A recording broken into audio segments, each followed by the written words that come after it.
Halo selamat pagi saudara, kembali Anda menyaksikan Kompas Bisnis di pagi hari ini. Apa yang dibahas oleh Kompas Bisnis di hari ini seperti yang ada di belakang saya ini, yaitu Menteri Keuangan Purbaya, tanggung pajak gaji kurang dari 10 juta dan juga pembelian rumah.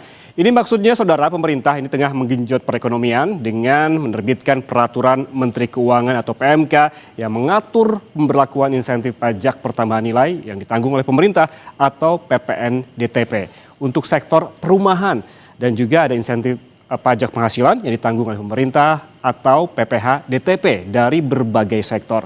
Aturan insentif ini diberikan dalam rangka menjaga keberlangsungan daya beli masyarakat dan menjalankan stabilisasi ekonomi dan sosial pada tahun 2026 dan menjadi bagian dari paket stimulus ekonomi pemerintah.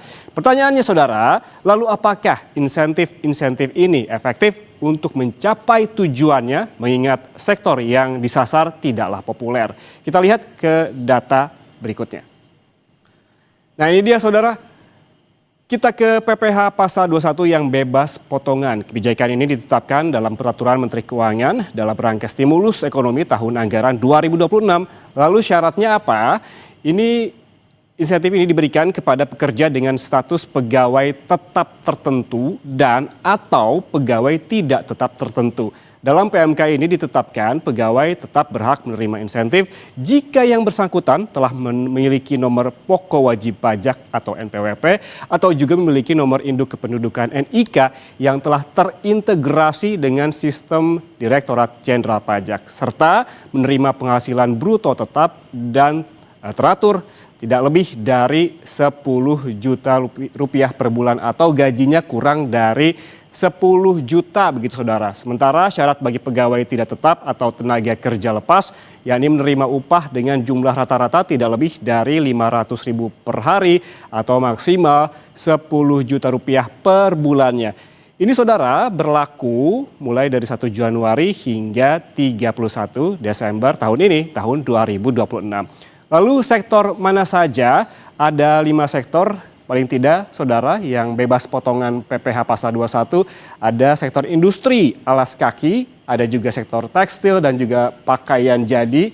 Kemudian ada furnitur dan keempat ada juga sektor industri kulit dan barang dari kulit. Dan terakhir ini merupakan perluasan ataupun perubahan dibandingkan dengan yang sebelumnya yaitu di sektor pariwisata. Lalu bagaimana dengan pajak pertambahan nilai yang ditanggung oleh pemerintah di data selanjutnya kita lihat.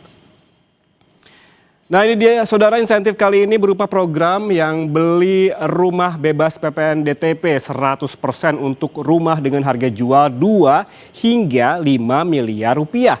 Dalam skema ini pemerintah akan membebaskan PPN hingga 2 miliar dan berlaku untuk masa pajak 2026 dari Januari hingga Desember tahun ini tentunya. Syarat lain adalah rumah atau unit tersebut harus pertama kali diserahkan oleh pengusaha kena pajak penjual dan belum pernah dipindah tangankan. Itu tadi ada insentif yang dilakukan oleh pemerintah di tahun ini yang tujuannya adalah untuk menggenjot perekonomian. Saudara, susah jeda, Kompas Bisnis akan kembali membahas lebih lengkap insentif fiskal demi mendongkrak daya beli seperti pembebasan pajak rumah hingga insentif pajak penghasilan yang ditanggung oleh pemerintah bagi pekerja dengan gaji lebih dari 10 juta rupiah per bulannya. Tetaplah bersama kami di Kompas Bisnis.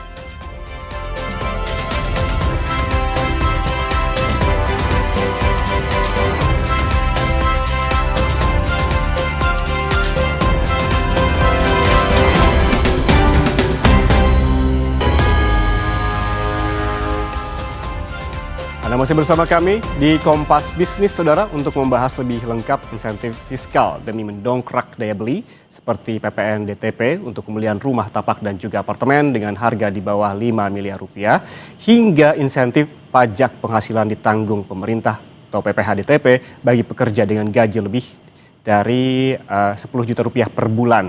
Kita langsung berbincang dengan ekonom Indef Abra Talatov. Selamat pagi Mas Abra. Selamat pagi Mas Ian. Mas Abra, ini menurut Anda apakah insentif PPN DPT dan juga PPH DPT 100% yang tadi saya bacakan begitu dan juga paparkan, akankah ini efektif untuk menggenjot perekonomian?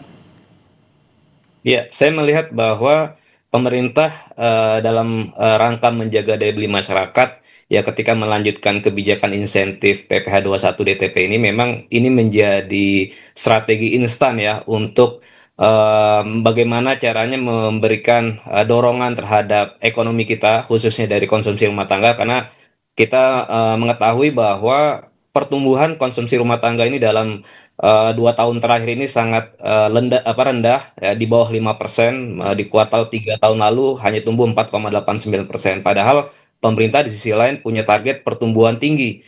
Itu tahun ini saja 2026 pemerintah menargetkan pertumbuhan sampai 5,4%. Padahal ya konsumsi rumah tangga ini berkontribusi paling besar terhadap GDP 53%. Nah, artinya memang strategi untuk memberikan insentif adalah menjadi strategi yang paling realistis yang dilakukan pemerintah dalam jangka pendek.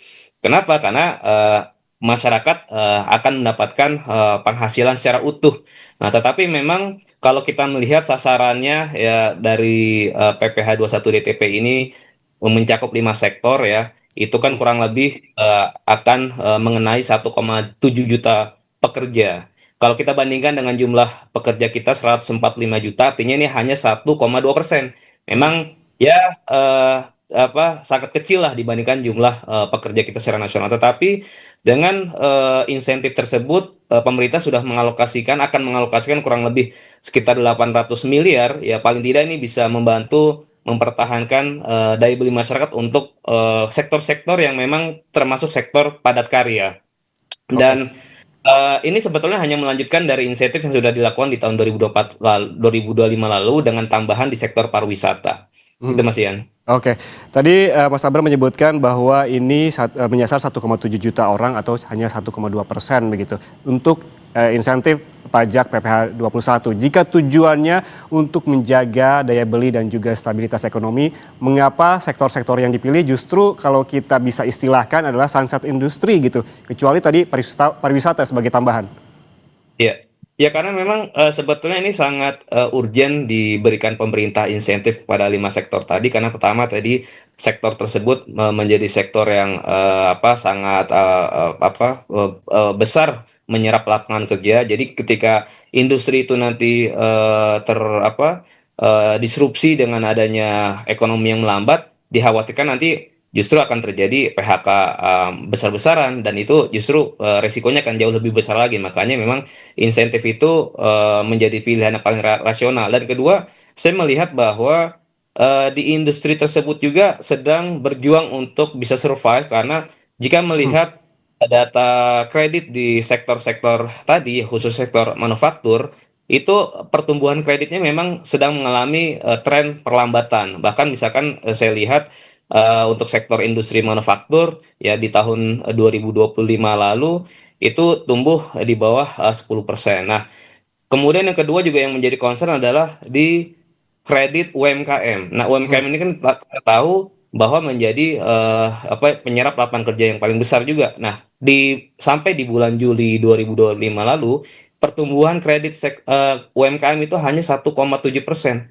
Jadi sangat rendah, padahal di Hmm. tahun-tahun sebelumnya bisa tumbuh 9%. Artinya ini memang sudah menjadi alarm serius buat pemerintah untuk bisa menjaga daya beli masyarakat. Makanya insentif ini saya pikir akan memberikan manfaat kepada dua sisi, sisi konsumennya dan juga sisi produsen. Karena dengan Hmm. daya beli yang terjaga, artinya kan produksi ini akan tetap ekspansif ya. Diharapkan PMI kita bisa terus berada di jalur yang positif, gitu Mas Ian. Oke, kalau ini menjadi alarm serius Mas Abra, apakah memang seharusnya ini juga dilakukan terhadap sektor-sektor industri lainnya?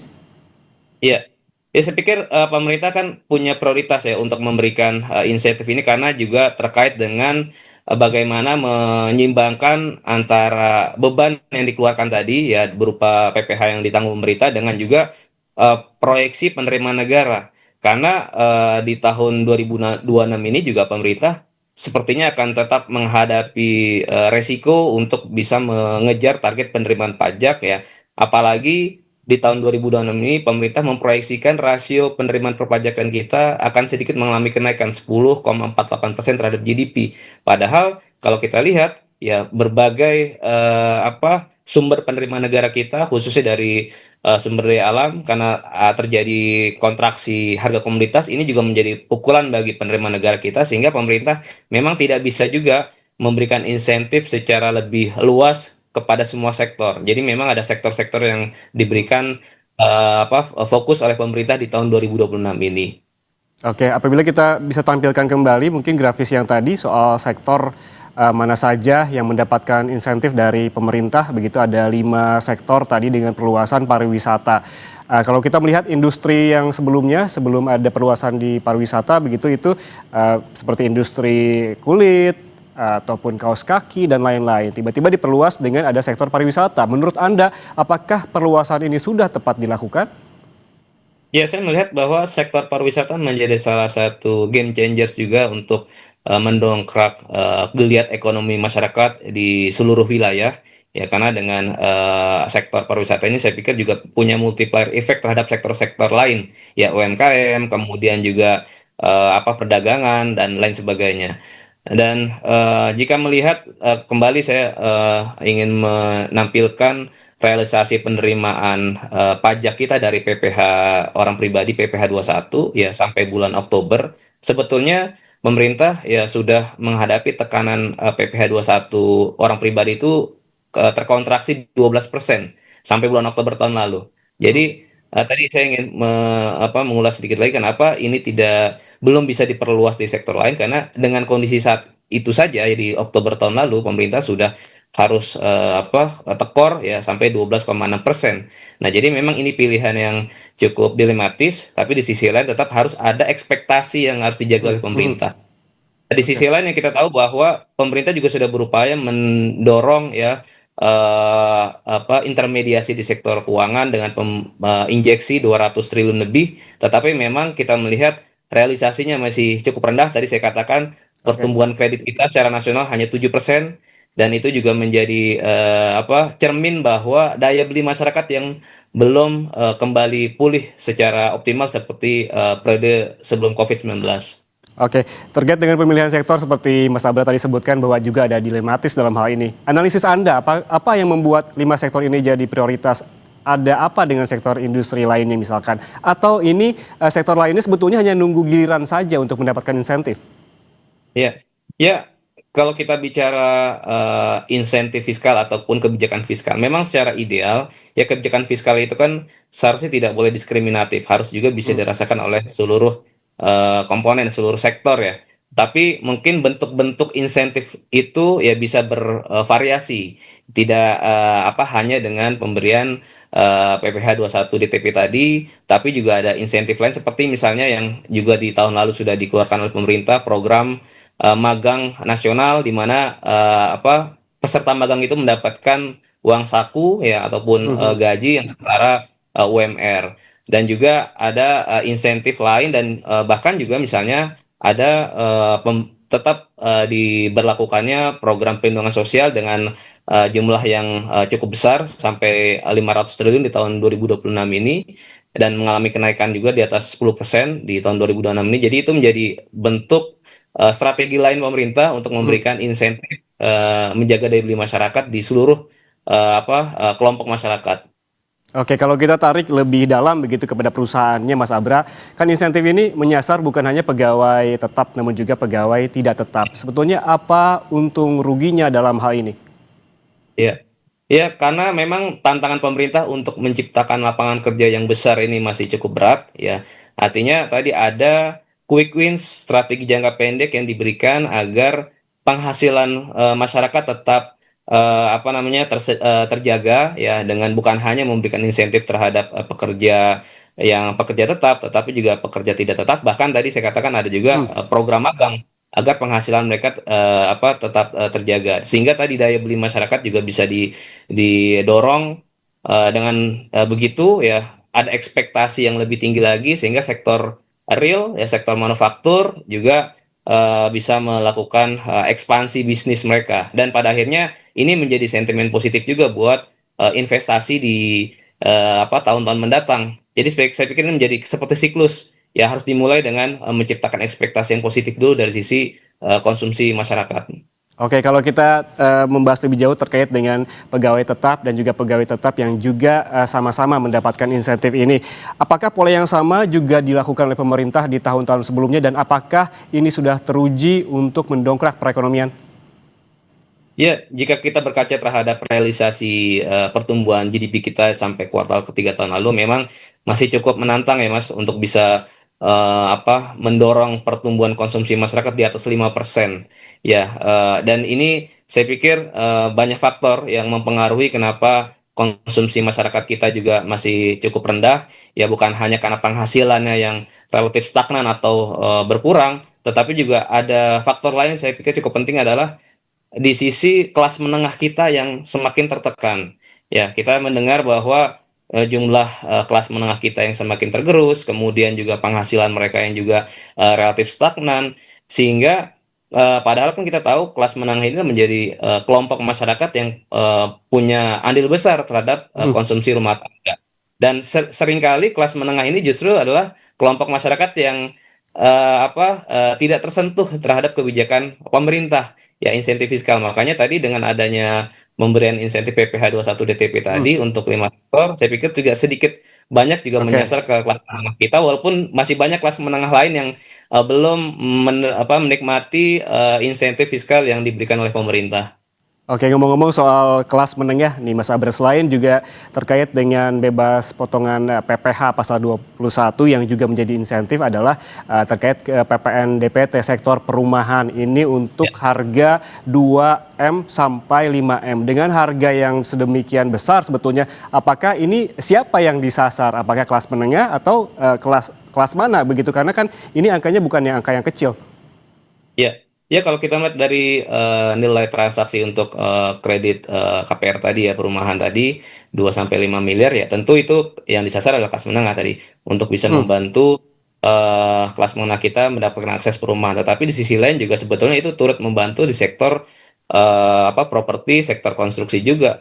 Karena kita melihat juga di data perbankan ya, kredit untuk KPR juga terus menyusut Mas. Dari hmm. misalkan di 2024 itu pertumbuhan kredit KPR masih di level 14%.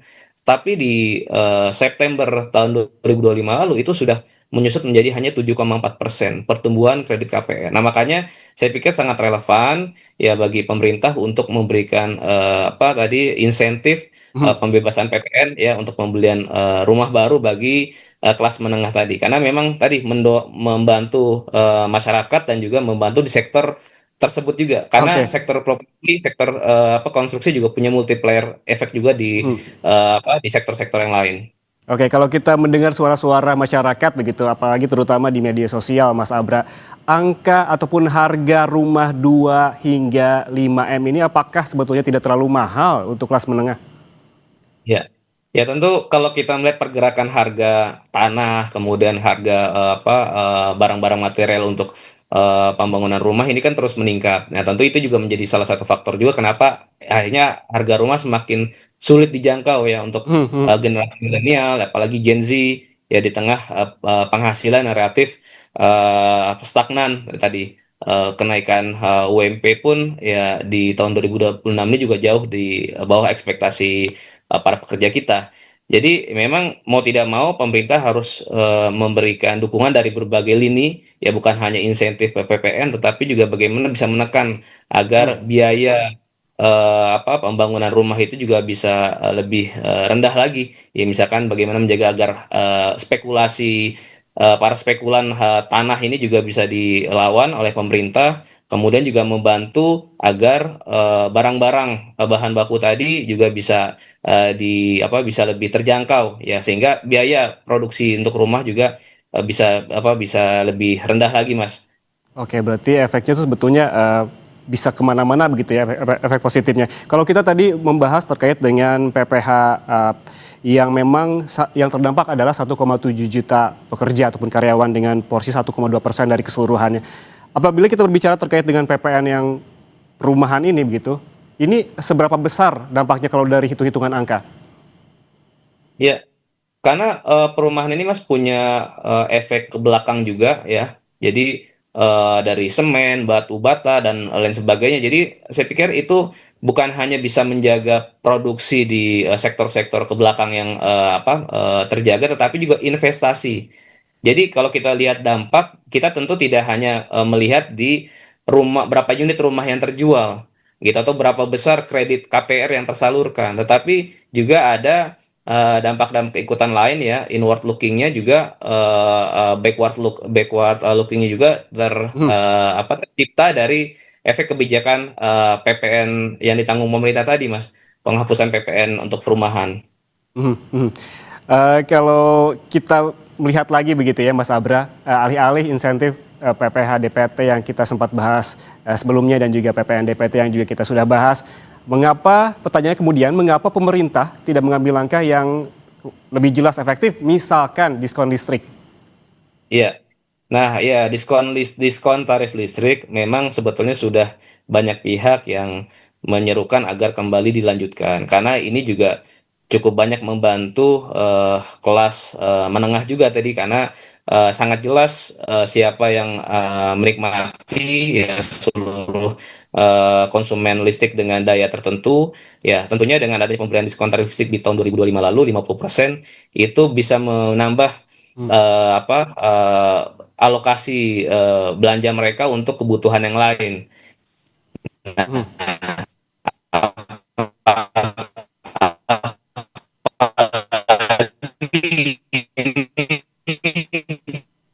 Baik,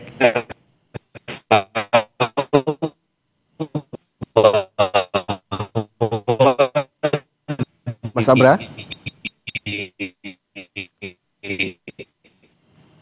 Kuartal satu ini periode Lebaran Oke, ya, halo, halo, oke, halo Mas silakan ya, Mas, silakan. ya, halo, Ya silakan lanjutkan ya, Mas Abra. tadi saya ulangi. Hmm, Iya, di kuartal satu ini kan kita memasuki periode puasa dan lebaran. Ada kecenderungan kenaikan harga-harga barang ya, inflasi. Jadi memang ketika pemerintah ya mempertimbangkan untuk bisa melanjutkan pemberian diskon tarif listrik ya hmm, seperti di Januari Februari tahun lalu, saya pikir itu akan sangat membantu masyarakat mhm, mhm. ya untuk memenuhi kebutuhan yang lain, khususnya memasuki hari raya Lebaran nanti, dan juga memasuki tahun baru pendidikan gitu. Jadi banyak kebutuhan yang diperlukan oleh masyarakat, sehingga insentif diskon tarif listrik tadi saya pikir relevan untuk Mhm. bisa dilanjutkan oleh pemerintah, karena efektifnya untuk menyasar seluruh masyarakat yang memang menjadi pelanggan listrik dengan kriteria tertentu. Oke, berarti sesungguhnya ada opsi-opsi lain begitu oleh ya, ataupun yang bisa dilakukan oleh pemerintah terkait hal ini. Opsi yang selanjutnya begitu, pertanyaan terakhir saya, Mas Abra, apakah menurunkan PPN juga bisa jadi opsi? Ya, ya ini juga yang terakhir yang cukup menarik yang banyak disuarakan ya oleh masyarakat dan juga bahkan kalangan pelaku usaha. Tapi lagi-lagi saya katakan ini menjadi kebijakan yang dilematis ya Mhm, untuk menurunkan PPN ya. Karena di tahun 2024 lalu saja ya untuk penerimaan PPN dan PPNBM itu sampai Oktober terkontraksi 2,1%. mhm, Artinya kalau sampai tarif PPN ini diturunkan, memang akan ada resiko ya target penerimaan pajak kita akan jauh lebih rendah lagi daripada yang diharapkan pemerintah. Apalagi kita tahu bahwa PPN ini menjadi salah satu sumber penerimaan perpajakan yang paling besar yang diharapkan oleh pemerintah.